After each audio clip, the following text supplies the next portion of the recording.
너 하루에 3시간씩 10년 죽어라고 하면 1, 2만 시간 된다고 성공할 거라고 알고 있었지? 택도 없는 소리 하지 마. 그렇게 해서 성공한 사람 하나도 없어.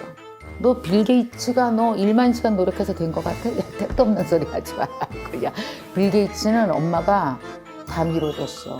배신당한 것 같은 느낌 안 드세요? 이씨 노력하면 된다며.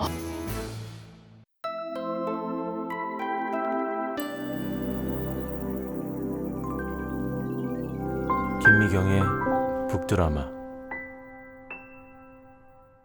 자, 오늘 여러분과 함께 나누고 싶은 책은요, 바로 이 책입니다. 혹시 이 유명한 책을 아직도 안 읽어본 사람이 많더라고요. 왜냐하면 지금으로부터 약 12년 전에 나온 책이에요. 그러니까 만약에 그 당시 지금 20살이 됐는데 이 책을 모르는 건 너무 당연하죠. 왜냐, 그때 12년 전이면 언제예요?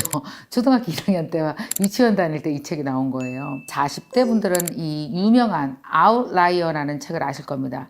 아웃라이어는요, 책 제목이기도 하지만 정말 어나더 레벨이라고 하는 사람이 있죠. 그러니까 그녀는 강사계의 아웃라이어. 이게 무슨 뜻이에요? 정말 엄청나게 탁월해서 그 범주를 벗어나서 바깥에서 어마어마한 걸 이뤄낸 사람. 자, 아웃라이어의 정의를 말씀드리면 이렇습니다. 본체에서 분리되거나 따로 분류되어 있는 물건, 이게 사전적 정의예요. 표본 중 다른 대상들과 확연히 구분되는 통계적 관측치, 뭐 이런 걸 얘기해요. 뭐 IT계 아웃라이어 그러면 누굴까요? 뭐 빌 게이츠 뭐 이렇게 얘기하는 거예요. 스티브 잡스 당연히 아웃라이어겠죠. 패러사이트 기생충 만든 봉준호 감독도 또 하나의 아웃라이어라고도 할 수 있겠죠. 자, 그러면 이렇게 보통 사람들의 범주를 벗어난 매우 특별한 사람을 우리가 아웃라이어라고 얘기를 합니다. 이 책을 쓴 사람은 누구일까요? 말콤 글래드웰. 좋아하십니까? 제가 어마어마하게 좋아하는 진짜 좋아하는 저자입니다. 제가 일단 저자에 대해서 잠깐 조금 말씀드릴게요. 1984년에 그는 미국으로 이민 온 사람입니다. 영국에서 태어나서 캐나다 온타리오에서 자랐죠. 토론토 대학교에서 역사학을 공부를 했습니다. 원래 기자였어요. 한 가지를 물고 늘어지면 기자 정신으로 끝까지 파헤쳐요. 그래서 사실 말콤 글래드웰이 쓴 책 중에서는 거의 교수가 썼나 싶을 정도로 파고 들어간 책들이 한두 가지가 아닙니다. 근데 그 중에서도 이 아웃라이어는 말콤 글래드웰을 전 세계적으로 유명하게 해준 책이에요. 우리 일반인을 벗어난 완전히 특별한 범주에 있는 사람들은 도대체 뭘 가지고 있는 거야? 그걸 연구를 한 거예요. 그 어떤 대학 심리학자가 연구한 것보다 심리를 제대로 파헤쳤고, 그 어떤 사회학자보다도 사회적 현상을 잘 파헤쳤고, 그리고 그것이 일반인들에게 쉽게 이해가고 납득되면서 각자 깨달아야 되는 숙제는 남아있지만, 그러나 깨달음 직전까지는 몰고가 주는 거죠. 진짜 유명하게 된 이유는 뭐 때문일까요? 여러분 혹시 아세요? 이거 아세요? 1만 시간. 이게 뭐예요? 1만 시간의 법칙. 뭐든지 1만 시간은 해야 된다 라는 개념 하나로 이 책은 열일 다 했습니다. 너 그 책 읽어봤어? 무슨 책? 아웃라이어. 그게 뭔데? 그래요. 그러다가 그 책 있잖아. 그 1만 시간. 나 읽었어. 이렇게 얘기할 정도로 이 책 안에 들어있는 개념 중 1만 시간이 진짜 우리에게 큰 영향을 끼쳤습니다. 그러나 여러분들이 1만 시간만 읽으시면 안 됩니다. 이 책이 진짜 전하고자 한 메시지는 무엇인지에 대해서 저랑 같이 생각해보는 시간을 가졌으면 좋겠습니다. 자, 먼저 이 책에서 말콤 글래드웰이 가장 많이 한 이야기가 뭔지 아세요? 바로 첫 번째 뭔지 아세요? 이거였습니다. 기회. 자, 제가 지금부터 여러분을 아주 실망시켜드리겠습니다. 너 하루에 3시간씩 10년 죽어라고 하면 1, 2만 시간 된다고 알고 있었지? 그러면 되게 성공할 거라고 알고 있었지? 택도 없는 소리 하지 마. 그렇게 해서 성공한 사람 하나도 없어. 기본적으로 이게 있어야 돼요. 뭐? 기회. 너 빌 게이츠가 너 1만 시간 노력해서 된 것 같아? 야, 택도 없는 소리 하지 마. 야, 빌 게이츠는 엄마가 다 밀어줬어. 빌 게이츠가 집안이 얼마나 좋은지는 알고 있어? 택도 없는 소리 하네. 너무 배신당한 것 같은 느낌 안 드세요? 이씨 노력하면 된다며. 우리한텐 빌 게이츠 기회가 없잖아요. 여러분 수도 없이 말콤 글래드웰이 어떤 얘기 하는지 아세요? 재능 타고난다고 얘기하면서 기본적으로 머리 좀 있어야 된대요. 기본적으로 돈도 좀 있어야 된대요. 다른 말로 하면 뭘까요? 타고난 환경, 기회 이런 게 어느 정도 돼야 된다는 얘기를 이 책에서 수도 없이 합니다. 그래서 여러분 이 책을 중간쯤 읽다 보면은 마치 배신당한 것 같은 느낌 들어요. 저기 머리 별로 안 좋아도 일만 시간만 하면 돼. 어머, 부모 잘 못 만나도 일만 시간만 하면 돼. 이런 줄 알고 이 책 집어들었는데 이 책을 읽다가 보면 온갖 배신감이 뭐 장난해. 그럼 빌 게이츠는 아닌데 그럼 뭐 간두라는 거야? 그러다가 또 중간중간 또 되게 또 이렇게 막 또 이렇게 사탕발림을 해요. 아니야. 어떤 사람은 노력해서 이렇게 뭐 노벨상 탔고 타고난 머리 좋은 사람이 노벨상 탄 환율보다 그냥 노력한 사람이 더 많아. 이런 얘기도 있고 도대체 어떻게 이걸 이해해야 되는 건지 무지 헷갈리십니다. 이 책을 읽고 제가 깨달은 걸 저 나름대로 정리를 해드릴게요, 여러분. 저는 책을 읽을 때 항상 형광펜과 볼펜이 내 손에 쥐어져 있습니다. 그리고 항상 옆에 노트 하나가 있어요. 왜 그런지 아세요? 하이라이트 형광펜으로 밑줄을 긋는 순간 이건 더 이상 그의 책이 아니고 누구 책이 된다? 내 책이 된다. 그걸 옮겨주면서 내가 깨달은 걸 정리하는 순간 이 책은 어때요? 내 나름대로의 해석된 내 인생이 된다. 난 그렇게 생각하거든요. 자, 여러분, 이 책을 다시 한번 봅시다. 말콤 글래드웰이 너는 빌 게이츠 아니니까 그냥 그 자리에서 주저앉아 이러려고 이 책을 썼을 리가 있습니까? 그렇다고 야야야야 다 소용없고 일만 시간 무조건 뛰어 그럼 너도 무조건 될 수 있어 이렇게 또 너무 무책임하게 얘기하려고 이 책을 썼냐? 그렇지 않습니다. 말콤 글래드웰이 갖고 있는 뛰어난 능력이 뭐냐면요, 좀 냉철하게 볼 줄 아는 능력이요. 그래서 두 가지 정도를 저는 여러분과 얘기해 보세요. 첫 번째, 결국은 이 두 가지가 있어야 됩니다. 뭐가 있어야 되냐면 하나는 기회요. 있어야 됩니다. 둘째는 뭐예요? 다 같이 노, 오, 력. 1만 시간 동안. 자, 이 두 가지가 플러스 되면 어떻게 된다? 너는 뭐가 된다? 전 세계가 인정하는 아웃라이어는 못 돼도 뭐가 될 수 있어? 내가 내 방에서 인정하는 아웃라이어는 된다. 적어도 여러분 인생 별거 없어요. 내가 나 인정하면 그게 자존감이에요. 세상에 제일 슬플 때가 뭐예요? 내가 나를 인정할 수 없을 때가 제일 슬퍼요. 자, 그럴 수 있는 걸 한번 찾아봅시다. 첫 번째, 여러분, 우리 그러면 기회에 대해서 한번 얘기해 봅시다. 자, 기회는 어떨 것 같아요? 기회. 크게 따라서 하세요. 기회는 만들면 된다. 그러니까 없으면 만들면 돼. 예를 들어서, 어머, 이런 경우가 있겠죠. 어머, 저는요, 부모를 너무 잘못 만났거든요. 막 충분히 정말 이렇게 얘기할 수 있어요. 자, 근데 여러분, 기회에 대한 우리 해석을 다시 한번 해 봅시다. 저는 기회를 바라보는 철학적 재능이 사람들이 있어야 된다고 생각해요. 여러분, 기회를 재해석하는 철학적 재능, 이게 뭘까요? 예를 들어서 한번 이런 생각해 보세요. 제가 아는 분입니다. 참고로 말씀드리면 이 사람은 되게 유명한 홍보회사 대표입니다. 부모님이 되게 좀 가난하셨어요. 근데 이 친구는 막 중학교 때부터 담배 피고 대충 뭐 엄청 놀았어요. 그러다가 아버지가 갑자기 고등학교 1학년 때 사고를 당해서 되게 편찮게 됐어요. 여러분 봐요. 가난하게 태어났는데 아버지까지 편찮으셔.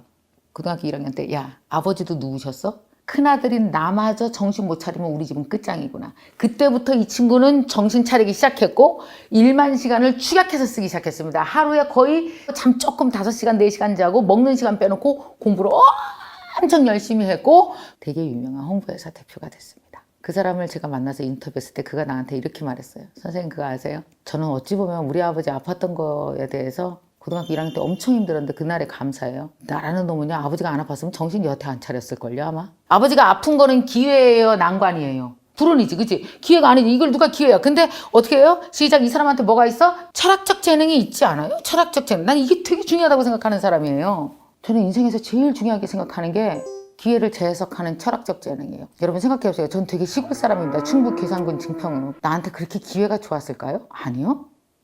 저는 기회는 별로였었어요. 저 음대 나왔어요. 강의한다고 나갔을 때 기업 교육 담당자들이 나 엄청 무시했어요. 음대 나온 여자가 뭐 하냐고. 그때 내가 생각했죠. 두고 봐라. 니네 회사 다 간두고 은퇴해도 나는 이 회사 끝까지 강의 올 거야. 난 끝까지 살아남을 거야. 그래서 음대를 나오는 바람에 나는 30살 이후로 책 더 많이 읽고 더 공부했어요.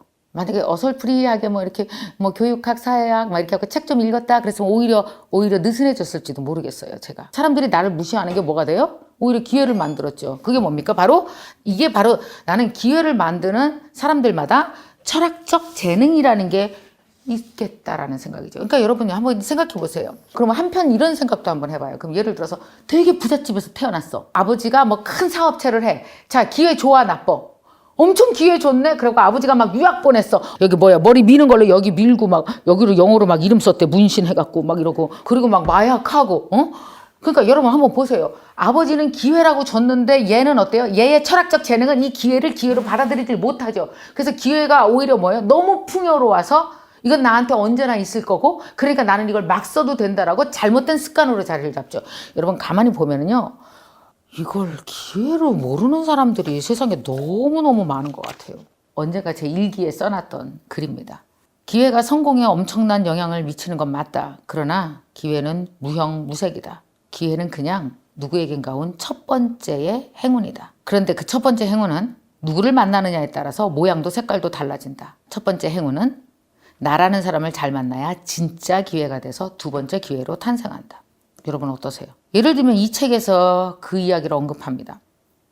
이 책에 등장하는 뉴욕 변호사계의 거물 조셉 프롭이라는 사람이 있어요. 그 사람 유태인이거든요. 근데 그 유태인이라는 이유로 되게 차별당했어요. 취업도 못하고 잘 나가는 변호사들은 잘 안 맞는 게 있었대요. 그 당시 뭐냐면 기업 인수 합병이요. 허드렛 일이었대요, 당시. 근데 이 사람이 이걸 열심히 했어요. 나보다 안 맡으니까. 근데 이게 어떻게 됐을까? 1970년대 이후 기업이 인수 합병이 활발해지면서 이 사람은 가장 잘 나가고 가장 돈 잘 버는 변호사가 됐죠. 여러분 이런 생각 혹시 해보셨어요? 우리에게 부족한 건 기회가 부족했던 게 아니라 혹시 기회를 재해석하는 철학적 능력이 부족했던 거 아닐까요? 여러분 기회를 재해석하는 철학적 능력이 부족하면 기회가 와도 알아보지 못해요. 기회를 기회로 활용할 줄도 몰라요. 남들과 비교해서 기회가 아닌 것 같으면 무조건 좌절하고 자기 인생을 폄하하는 것밖에 못해요. 여러분 일단 무엇인가 되어지려면 이 기회를 보는 철학적 능력이 제일 중요합니다. 그리고 그 두 번째로 넘어가서 여러분이 너무 잘하는 시작 노력. 일만 시간이 엄청 많은 게 아니에요. 여러분 일만 시간이 많은 것 같아요. 제가 읽어드릴게요. 일만 시간에 대해서 54에서 55페이지 사이에 써 있습니다. 1993년 심리학자 K. 안드레스 에릭손이 발표한 논문 재능 논쟁의 사례에서 등장한 개념이에요. 이 1만 시간의 법칙이라는 거예요. 세계적인 바이올린 연주자와 아마추어 연주자를 비교해 봤어요. 그랬더니 재능 여부가 아닌 뭐였다? 연습 시간의 차이였다는 거예요. 그래서 예를 들어서 한 4,000시간 정도 연습한 사람은 음악교사 정도, 8,000시간 정도 연습한 사람은 그보다는 훨씬 더 뛰어난 아주 음악을 잘하는 사람, 그런 학생, 1만 시간을 한 사람이 엘리트가 됐다라는 거죠. 그래서 이런 얘기를 합니다. 1만 시간은 자 대략 하루에 몇 시간? 3시간, 일주일에 20시간, 10년간 연습한 거와 같다라고 얘기를 했어요. 이보다 적은 시간을 연습해서 세계 수준의 전문가가 탄생한 경우를 발견하지 못했대요. 솔직히 얘기해서 하루에 3시간이면 될 것 같아요? 물론 뭐 그 정도에 따라 다르겠죠. 얼마나 열심히 얼마나 집중해서 다르겠지만 여러분 택도 없는 소리 하지 마세요. 3시간 이상이에요. 여러분 방탄소년단이 하루에 3시간만 춤 연습했으면 이렇게 됐을까요? 자료 찾아보면요. 방탄소년단 BTS는 16시간 먹고 자는 것만 빼고 연습했답니다. 물론 그러니까 10년이 안 걸렸죠. 최소의 시간을 적어놓은 것 같아요. 보통 진짜 아웃라이어들은 3시간이 뭡니까? 훨씬 그 이상을 합니다. 그러나 적어도 그 정도는 해야 된다는 걸로 알고 계시면 어떨까 싶어요. 영어를 되게 잘하고 싶어. 그럼 어떻게 해? 적어도 하루에 3시간씩 계속 집중적으로 영어를 3시간씩 쓰면서 영어를 공부하면서 어떻게 해야 돼요? 하루도 안 빠지고 하면서 10년은 지나가야 된다라는 이야기입니다. 그러니까 결국 뭐냐면 둘 중에 하나는 자신 있어야 된다는 얘기예요. 둘 중에 하나는 해야 된다는 얘기. 그럼 이런 얘기 할 수 있겠죠. 아니요, 저는 아웃라이어 안 될 거거든요. 예, 괜찮아요. 아웃라이어 안 되면 어때요? 근데 여러분 어떤지 아세요? 제가 아까 말씀드렸죠. 남들이 인정하는, 한국이 인정하는 아웃라이어가 아니고 누가 인정하는 시작? 내가 인정하는 나 아웃라이어. 그래, 내 인생에 그래도 내가 35살인데 이 정도는 해냈어. 그래, 나 기특해. 내가 인정하는 나만의 아웃라이어가 돼야 되지 않겠어요? 10년 전이랑 똑같으면 안 되잖아요. 그죠? 두 가지입니다. 여러분 기회를 바라보는 철학적 재능과 무식할 정도로 나를 위해서 하루에 3시간 무엇인가 축적해 나가는 그 꾸준함. 이것이 내가 만든 아웃라이어가 될 수 있다라는 그런 얘기예요. 이 책의 곳곳에서 여러분들은 자신을 위한 아웃라이어가 될 수 있는 희망을 여러분들 스스로 찾아내시고 책은 형광펜으로 책을 긋는 순간 누구 책이 된다? 이 사람 책 아니고 누구 책? 내 책이 된다. 자, 여러분 그리고 더불어서 여러분이 꼭 읽어봤으면 좋을 책 2권을 이거 누구야? 이거 왜 이렇게 옛날 책 갖다 놨냐? 이거 개정중복판 나와갖고 이거는 되게 옛날 책인데 일부러 잘했어요. 이게 제가 아유 젊다. 애기네. 그지? 너 얼굴 보면 너무 어려 보이지 않니? 제가 결혼하고 30대 초반에 아이를 낳고 나니까요. 모든 기회가 사라진 것 같더라고요. 여자에게 있어서 결혼 이후에 기회가 없는 것 같더라고요. 그래서 저는 어떠냐면은 더 열심히 책 읽었어요. 그래서 이 책에서 저는 이렇게 말하고 있거든요. 모자의 모든 꿈은 결혼 후에 이루어지는 거다. 결혼 안에서 기회를 꼭 발견해라. 어떻게 내가 기회를 어떻게 했어요? 기회가 원래 있었던 건 아니야. 난 결혼해서 기회 없었어요. 돈도 없었고. 근데 어떻게 했다고? 철학적 재능을 발휘해서 철학적 재해석을 통해서 어떻게 기회를 만들었는지가 이 책에 쓰여 있습니다. 그래서 여러분 제 책이지만 좀 부끄럽지만 이제 개정특무판이 있으니까 혹시 여성분들 중에서 나에게 기회는 있는 거야 없는 거야 막 고민되시는 분이 있다면 여러분 또 읽어보시기 바라고요. 이 아웃라이어와 같이 읽었으면 좋겠다라는 생각은 드는 책은 이게 마녀체력이라는 책인데요. 이 책은 이영미라는 저자가 쓰셨습니다. 이분이 이제 이렇게 출판사에서 오랫동안 일했던 분인데 한 13년간 죽어라고 일하면서 완전히 체력이 바닥, 너무 몸도 아프고 정신적으로 너무 스트레스 받고 그랬을 때 이분은 뭐를 했냐면 운동을 시작을 한 거예요. 우리 직원들끼리 만나서 이런 얘기 많이 해요. 체력도 실력이다. 여러분 1만 시간 해나가려면 체력 진짜 중요하죠. 근데 이영미 이 작가는 어떻게 내가 40이 넘어서 체력을 키워서 더 멋있게 살게 된 계기에 대해서 또 얘기하고 있거든요. 이 책도 여러분에게 큰 도움이 될 것 같습니다. 여러분들 아마 궁금하실 것 같아서 잠깐 말씀드릴게요. 선생님 옛날에는 책 한 권만 하더니 왜 서브책을 소개하지? 그 이유는 뭐냐면은 이 책을 통해서 이 책도 같이 읽으면 좋을 것 같아 라는 느낌이 드는 책들을 제가 읽은 책 중에서 또 소개를 하고 있는 거니까 취사 선택하셔서 여러분에게 도움이 됐으면 좋겠어요. 자, 이제 정리하겠습니다. 자, 오늘 여러분에게 말씀드린 아웃라이어 2가지 개념이 머릿속에 딱 들어왔죠. 뭐예요? 시작. 하나는 기회에 대한 재해석, 기회를 다시 보는 철학적 재능이 필요하다. 두 번째는 뭐라고요? 꾸준히 축적해 나갈 수 있는 1만 시간에. 그래서 진짜 아웃라이어는 뭐가 된다고요? 나를 위한 나만의 아웃라이어는 되어야 되겠다라는 이야기를 드렸습니다.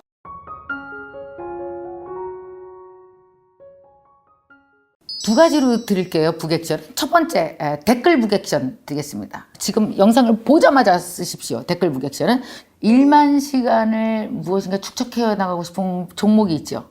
요가, 영어 뭐 이런 거 있을 거 아니에요. 그죠? 그런 종목 하나를 얼른 써보시기 바랍니다. 댓글로. 자, 두 번째. 이 책을 쭉 읽다가 보면 기회에 대한 철학적 재능이 제가 필요하다고 얘기했잖아요. 지금 여러분에게 어떤 기회가 와 있는데 내가 이거를 뒤집어서 반드시 재해석해서 내가 이걸 기회로 봐야 되겠다. 이건 슬픈 운명이 아니고 내가 이걸 기회로 봐야 되겠다라는 그 무엇인가. 지금까지 기회로 보지 않았던 기회가 있다면 여러분 그걸 다시 한번 재해석하셔서 그 기회에 대한 여러분 이야기를 어떻게 내가 바꿔보겠다라고 좀 써보셨으면 좋겠습니다. 자, 여러분 지난 12월에 함께 책 쓰자 이벤트 어떻게 됐나 궁금하셨죠? 일단 이 한마디가 나를 살렸다라는 제목으로 책 표지는 나왔습니다. 자, 그리고 이 책은 아주 특별한 책이죠. 왜냐? 저와 여러분이 함께 썼으니까요. 그동안 제가 영상에서 이야기했던 것 중에서 정말 선생님이 그 얘기는 너무 감동스러웠어. 그것 때문에 내가 이런 변화를 하게 됐어. 이렇게 나를 살렸어. 뭐 이런 여러분들의 경험을 댓글로 다 달아달라고 말씀드렸고 또 거기에 대한 영상도 나에게 영향을 끼친 최고의 영상을 뽑아서 그 밑에 여러분의 느낌을 써달라고 했어요. 그랬더니 정말 135분이나 참여를 하셨고 그중에 19분을 뽑았습니다. 그래서 19분은 제 책에 함께 댓글과 제 글이 함께 어우러져서 책으로 이번에 출판되게 되고요. 그 다음에 135분 정말 좋은 글을 써주신 135분은 이 책의 뒷부분에 여러분의 성명과 아이디가 쭉 함께 들어가게 될 겁니다. 이제 제목은 나왔는데 또 뭐가 문제냐면 표지가 너무너무 어려워요. 어떤 표지가 제일 좋을까요? 그래서 지금 몇 가지 안이 있어요. 자, 이게 지금 여러분이 보시고 있는 게 지금 첫 번째 안입니다. 얼굴이 이렇게 나오죠. 하얗고. 그 다음에 두 번째는 조금 색다른 표지이기도 해요. 자, 세 번째 한번 짠 뭐가 나온지 볼까요? 자, 여러분 한번 보십시오. 이 한마디가 나를 살렸다. 자, 그래서 여러분 이 댓글로 1, 2, 3안 중에서 어떤 것이 제일 좋은지 여러분 댓글로 1, 2, 3 중에서 하나 골라서 적어주시기 바랍니다. 자, 그리고요 이 책 이 한마디가 나를 살렸다 이 책은요 2월 26일부터 3월 10일까지 예약 판매 예판이 들어갑니다. 기대해 주세요. 의미 있고 굉장히 특별한 선물을 제가 마련했습니다. 여러분 예약 판매도 2월 26일부터 시작되니까 여러분 기대해 주시기 바랍니다.